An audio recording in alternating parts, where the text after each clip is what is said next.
So here are sort of my top 3 learnings, and hopefully this will add something to you as you're going off and trying to figure out what you want to do. My first learning came to me from a mentor of mine, Joel Klein, who's the chancellor of the New York City schools. And he's actually the one who got me into all of this because he recommended to Fenty that Fenty hire me for this job. So ever since then, he's felt really guilty. And he calls me, at least once a week, he emails me all the time. He's like, how you doing? So I remember in my first couple of weeks on the job, it was late at night one night, I was driving home, it was pouring down, raining, and I get this call from Joel Klein, so I pick up, and he's like, okay,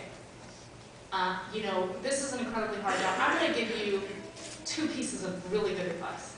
And I said, okay. So I pulled over to the side of the road, and he said, here's my first one. He said, Michelle, do you have a boyfriend? And I said, no. At the time I did not. He said, okay, so my first piece of advice is go get a boyfriend. and I said, okay. He said, because this is the loneliest job that you could possibly imagine. You just get screamed and yelled at all the time, and everybody hates you. He's like, it's the loneliest job you can imagine. He said, you need somebody at home who loves you unconditionally. When you get home at the end of the night, the person has to say to you, honey, you're not crazy. They're the crazy ones. Who can make you feel better about yourself. He's like, if you don't have that kind of support when you get home, then this isn't going to work. He's like, so go get yourself, go out and start dating. And I never in a million years thought I would be getting love life advice from Joel Klein, but there I was. And I said, okay, I got it. So I said, what's the second thing? He said, the second thing is, you have to lead from the front. And he said it so definitively, and it sounded so wise, that I said, thank you, sir. I really appreciate that. I hung up the phone, I got back on the road, and I was like, I have no idea what that means. But I didn't want to seem dumb, so I didn't want to ask him. And it wasn't actually until a few months later that I realized what that was about when I was going through the whole school closing process, right? So we went through this process where I decided I was going to close down 23 schools, and it was this mayhem in the city because people, if you ever want to become the least popular person in the city, all you have to do is tell someone you're closing down a school, much less 23 schools. So we were going through a tremendous amount of turmoil, and I would go to these community meetings and people would sort of be yelling and screaming at me and saying things like, do you really think, Chancellor Rhee, that what we need in this community is one more boarded up building?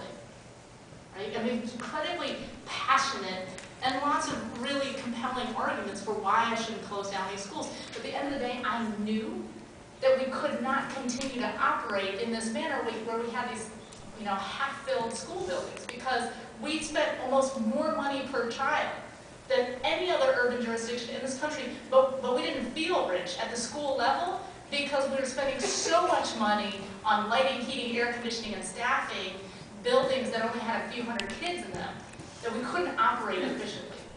And at the time, nobody could really see that.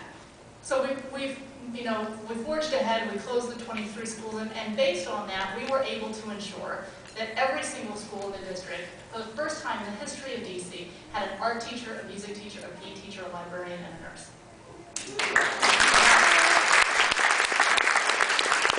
And it was interesting because after we closed the schools down, I was visiting one of the schools, and a woman came up to me and she said, do you remember me?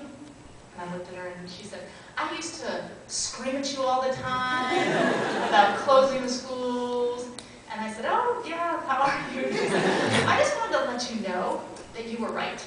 She said, I couldn't see it at the time because it was a very emotional time period for us, but we are now in a better school. Our kids are happier, they're learning more, they're in a better environment, and so you've made the right decision, and I just thought you might want to know that.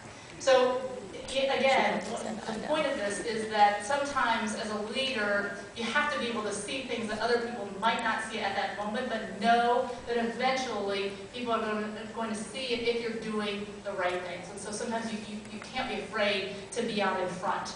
And I know from being at schools, it's often easy to close your door to the madness and kind of hunker down, do your own thing with kids, and kind of not call or out or question or sort of do the things that need to happen for that school to become a more functional environment, because it's just, cause and waves.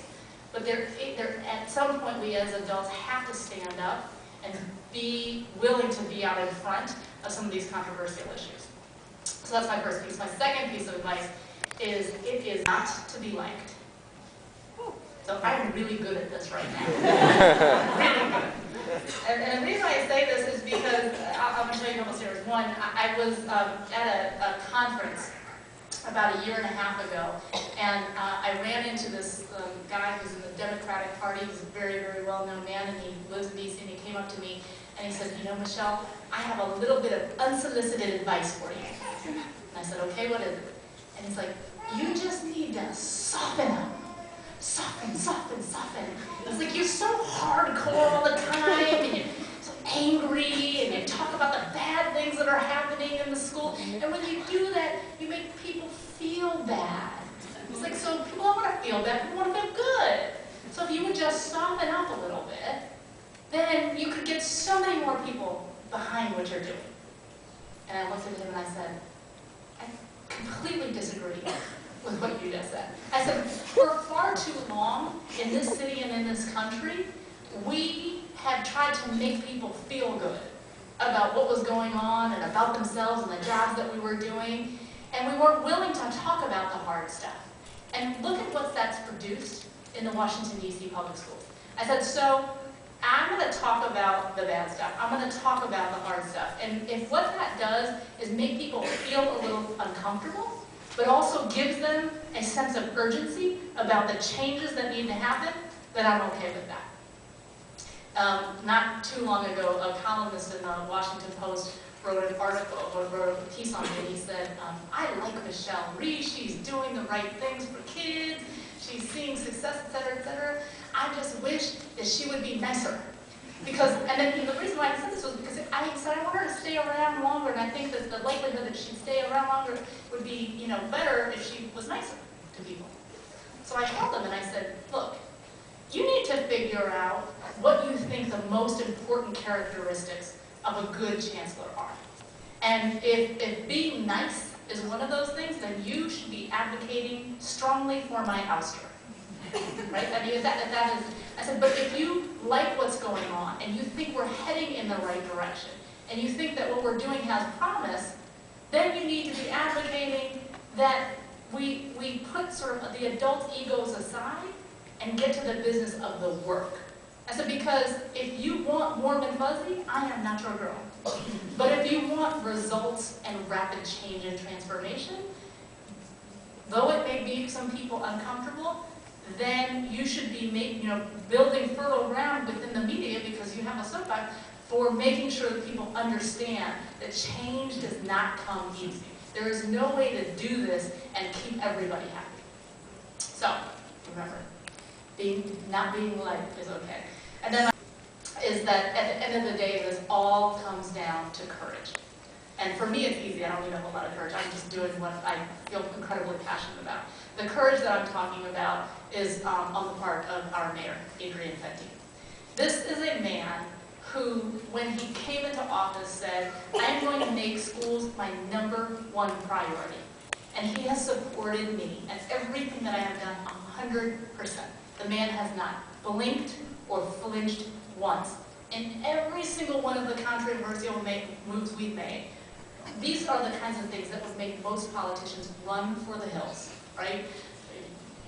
Doing a reduction in force, not by seniority, all this sort of stuff. I mean, most politicians would tell their school chancellors, no, don't do that, it's going to cause too many waves. This man looks at me and he says that this is the right thing to do for kids, then I'm going to support you 100%.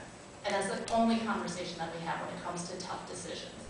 Just as an example, a year ago today, when we were struggling through the budget, and this city was facing an $800 million deficit, $800 million. He decided that he was going to hold the schools harmless, not cut the school's budget.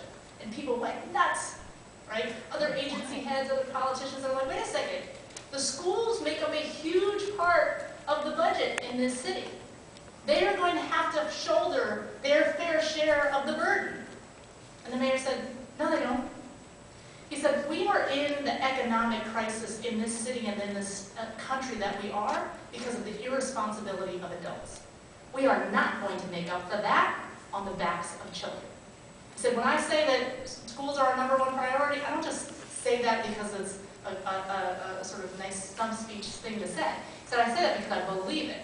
And in my mind, when you what does having a priority mean? It means that if you have to cut everything a little bit deeper so that you can protect what is most important, that is what a priority is. And mind you, this wasn't the most politically popular thing to do, because only 20% of the voting population in the city actually have school-aged kids in the DC school. So he just wasn't doing this for votes. He was doing this because he believed that this city will only become a world-class city if we have a first-rate public education system. And, at the end of the day, this may cause him this election. And what he's always said to me is, if I don't get reelected, that's okay. We will have gone down in history as being the only administration that made every decision based on what was in the best interests of children, instead of based on political sort of wins and re-elections. And I think that for a politician to have that level of courage and that level of fortitude and belief in public schools and in education as the driver and the most important thing that can happen in a community is incredibly rare. And so that level of courage is what we need in more of our leaders across the country. So let me just end on this note. I believe that public education is supposed to be the great equalizer in our country. It's supposed to be the thing that ensures that it doesn't matter if you're black or white, rich or poor. We have public schools so that every kid can have an equal shot in life. That is not the reality, as you know, in Washington, D.C. today. As you know, in Washington, D.C. today, if you grow up in Georgetown versus if you grow up in Anacostia, you get two wildly different educational experiences. That is the greatest social injustice imaginable. Because essentially what that means is that we are still, in this day and age, allowing the color of a child's skin and the zip code that they live in to dictate their educational attainment levels and therefore their life chances and their life outcomes. That goes counter to everything that we believe in as a country, every ideal that this nation was founded on. And it is time now to make sure that we reverse that trend so that every single child growing up in this city and this country today can be assured that they can have that equal chance in life, that they can live the American dream because they're getting an excellent education in a public school.